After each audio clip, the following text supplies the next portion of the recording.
Hey Fred, how was the team just been handling this extended road trip? Just kind of the variables with being on the road for this long. I guess how has the process been in terms of just managing the unique aspects of this trip? Yeah, it was good. Most of our guys went to the New Orleans Clippers game last night and got to experience that. A lot of them had never been to an NBA game before, and get the opportunity to see a guy that a couple of our players played with Bryce, and to see Ty Lue on the other sideline. So really cool experience for them. We had a good film session this morning. Our guys are doing yoga right now just for some recovery. We're going to go to practice here in a couple hours and just trying to do everything we can to fill the day for them and not have a lot of downtime. And we'll have a team meal tonight, another film session for them, and get ready to go out and play this obviously last game on this road trip tomorrow night. Tom Chattel. Hey, Fred. With Sam's senior day coming up, I was just curious what he knows and what your sons know about your career as a player, Iowa State, NBA, and um, and they watch film or tape or stuff. And I just wonder also how you would compare Sam's game to your game at Iowa State.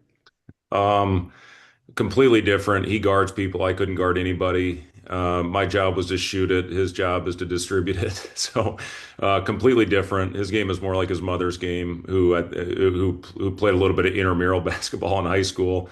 But as far as what they know about my career, I think the older two know a little bit more. They remember the games when I was playing, especially those playoff games with the Timberwolves. Those were a lot of fun for the family. The Twins did, this is back in the day where you had a DVD. They would watch, we had one game on DVD that they watched every night as they went to bed. It was a game that we played against Portland, and I had a really good game. So that was what they went to bed to. At night we'd just put that DVD in after we'd read them a story, or else they'd crawl all over the place and get out of their beds and their cribs. So that was kind of the extent of the Twins, I guess, was watching that game over and over and over again on repeat every night as they went to bed. But as far as what they know, that I embellish my stories that I was a really good player. I talk about how much better I was than I probably actually was.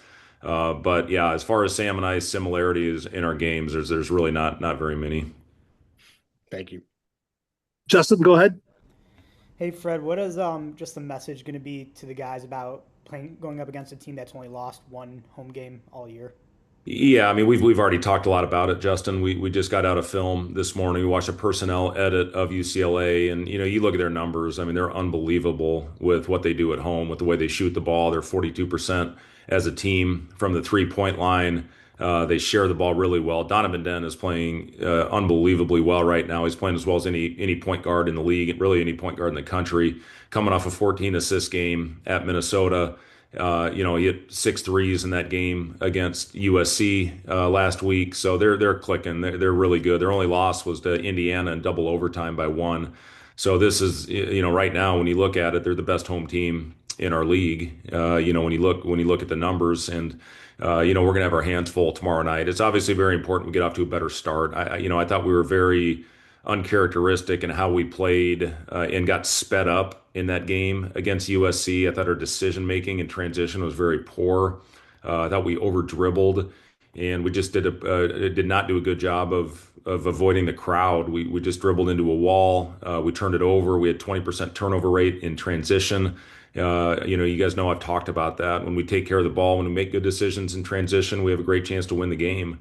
But when we play in a hurry, like we did the other night, and get sped up, it did not result in a good first 20 minutes. Once we got back to being who we are, that second half was really good. I was proud of how the guys responded and got off to a great start. Price got a steal on the first possession. Sam got a deflection, which led to a transition opportunity on the second possession, and then we took control of the game very early in the second half and never gave it back. So I was really pleased with how our guys responded after a tough first 20 minutes. Jake Bartecki. Hey, Fred, kind of going off of that. I mean, the second half has been where you've been able to kind of put teams away. What needs to happen? What do you guys need to find to get more consistency and get off to faster starts in these next two and in the postseason as well? Well, some of it, I mean, guys, listen, we're playing against really good basketball teams here, and this is, as good a league, obviously, as there is in the country. And, a couple of those starts where we missed, Price missed two threes, which, when Price is open, you're shocked when it doesn't go in. And, he missed two of those. I can't remember which game it was last week, and we miss a layup in transition. You make those, it's a completely different half. So, some of it is that converting early in the game. And on the road, for the most part, we have gotten off to very good starts. And that's one of the reasons we've got whatever it is, 7 road wins this year heading into our last contest. So, we've done a good job, of setting the tone early in games on the road. We struggled more at home in those starts than we have on the road. So hopefully tomorrow we can get back to who we are and just make great decisions. That was the disappointing thing was our decision making. In the first 20 minutes, that's why we had a little bit of a hole at halftime. And all that being said, as poorly as we played, it's a 5 point game. That at the end of the day, I think was a good sign for us. When we sat Sam with the two fouls, we talked about putting him back in, but we were right there, stayed in striking distance, so we didn't want to risk a third for him. But that's going to be a circumstantial thing. And when we put a guy back in or let him sit for the rest of the half, and it paid off for us. Sam obviously helped turn things around for us very quickly in the second half, and then we were off and running. Steve Merrick.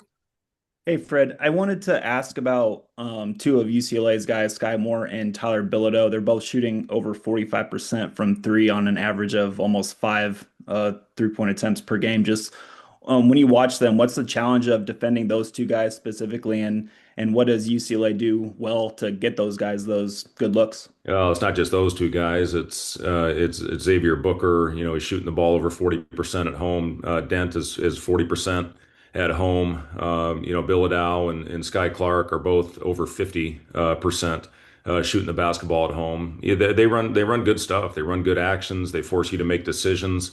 We're going to have to find a way to mix our coverages to try to keep them off balance. I thought we did a good job adjusting, to some things that were hurting us in the first half the other night. And, it's all about execution. It's all about discipline. When we go out and play that way, we're really effective. We have a good chance to win the game. And, again, we had our hands down a couple times on closeouts on what we call their lasers in the first half. Second half, we were much better and much more crisp, and we didn't give up a three in the second half of that game against USC the other night. So, it's all about urgency, the discipline of the coverages that we're in, and we're going to have to be on point. This team is, like I said, they're shooting the ball as better than any team in our league, especially in their home gym. Mike Sutter. Yeah, how important will live ball turnovers be in this game? Feels like obviously you guys have done a great job of it, but UCLA doesn't really turn it over as much. That'll be pretty significant maybe in this game, whoever wins that battle. Yeah, and a lot of that is they've got unbelievable guard play, and when you look at Perry to me is improved as anybody in our league, going from his freshman to his sophomore year, and then you get Sky Clark, who dealt with some injuries early in the year. He's back in full form, and then Dent is playing his best stretch of basketball. So everything goes back to activity, and we have to have great hands. We have to create deflections. We did a good job with deflections. BK was unbelievable. He led us in deflections the other night. I think he had 8, and that led to a lot of fast break. Those live ball turnovers that we were able to create. And on the other end, you have to do a good job. They'll convert on you with their speed, with their quickness, and with their ability to shoot it if we give them live ball turnovers going the other way. Wilson. Fred, this was two straight games where you really kind of put your foot down in the second half. I'm just wondering, is that adjustments, or what would you attribute your ability really all season to kind of pull away in the second half as you've done a lot this year? Yeah, it's a good question, Wilson. I talked about it after the game of, being a more complete team, being a more consistent team. And, listen, we're whatever we are, 25-4, so we've done some really good things over the course of the year, but this last week we have gotten off to slow starts. Some of it was some of the reasons I mentioned earlier, but we just have to be on point. We got to get off to a good. If we have any chance of winning this game tomorrow, we have to get off to a better start with the way that these guys are playing at home. And again, it's easier said than done. They do a great job. Mick's one of the best in this business, and he does a great job getting those guys ready to play. And I know they're going to be ready after coming off the game that they had against Minnesota the other night. Amy, go ahead.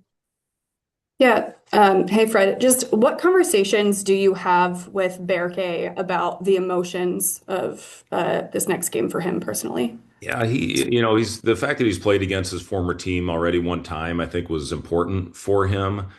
Coming back to LA, I thought he was really juiced up. And I mentioned this after the USC game the other night, is he was as important as anybody on the floor for what we did and how we came back. We made that run in the second half with BK at the five, and our defensive numbers were off the charts, especially his. When you look at his defensive metrics, as good as they've been all year. So, it just needs to go out there and do the same thing. I did talk to him a little bit yesterday. We practiced in Pauley when we got in on the bus ride across town, and we get another opportunity to get in there today. But there's always going to be emotions. You look at Price in the game at Iowa, how emotional and fiery that game was, and BK is gonna he's gonna be jacked up tomorrow night, just like everybody that plays against a former team. So, just the biggest thing is controlling it and using it the right way.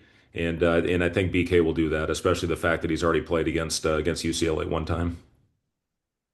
Lauren, go ahead. Hey, Coach, it seems based on some of these social media videos that you pose a question after games. Are you guys satisfied? I'm curious when that started and why it's important for you to balance the ultimate goal of winning a game in March, but also keeping it on task too. It's a great question, Lauren. I started it early in the season when we were having a really good week, and the main objective of that question was, if you're satisfied, we're not going to be very good. We're not going to be able to move on to the next assignment. If you aren't satisfied, you're able to put it behind you and move on to the next task. And our guys have been really good at that all year. I think the key week for us early in the season, when you look at the game against Creighton, obviously you're playing against your rival in a highly emotional game. You have 2 days to prepare for Wisconsin.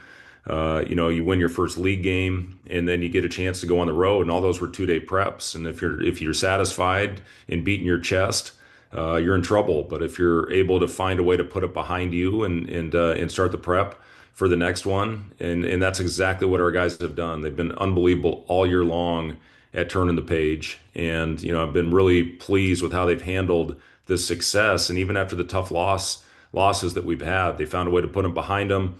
And I talk about that all the time. That's your barometer. If you're able to do that and put those things behind you, you have a chance to have a successful season.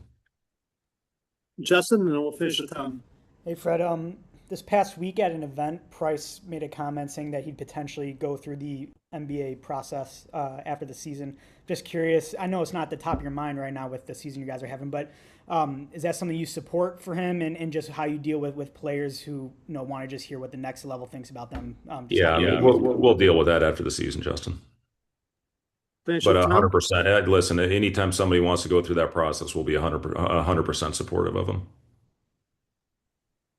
Finish with Tom. Go ahead. Yeah, Fred. You've had teams that have been high seeds in the tournament, and you've had deep runs. I know you want your players going game to game here, but I'm just curious, as a coach, do you sort of manage things for I don't know, energy or just the daily messages you give these guys right now for what's coming up ahead? Yeah, the daily message hasn't changed one time this year. The daily message is, let's take care of the next assignment. And for us today, it's practice. That's what we have to go out there and prepare for, and we have to do a great job of taking advantage of the opportunity to go out and get ready to play against a great team on the road. And then tomorrow, after today, we'll move on to the next assignment, which is film tonight, and get everybody locked in 100% on that film session. And then the next assignment is shoot around tomorrow, and then obviously the game. And we'll worry about that other stuff when it comes. But right now, it's all about doing everything we can to prepare for this game that's right in front of us. Once you start looking ahead, Tom, you're done. And we've talked about that all year, and we've prepared the same way all year, whatever the result has been. We had a good film session yesterday and cleaned up the USC game, just like we've done all year. Whether you win or lose, you have a cleanup edit, and then you move on to a first look for UCLA. And then we did a personnel edit today, and then we'll go back and watch our practice clips tonight at our team dinner. Thank you. Thank you, everybody. Thank you, Coach. Thank you, guys. Everyone, see you all.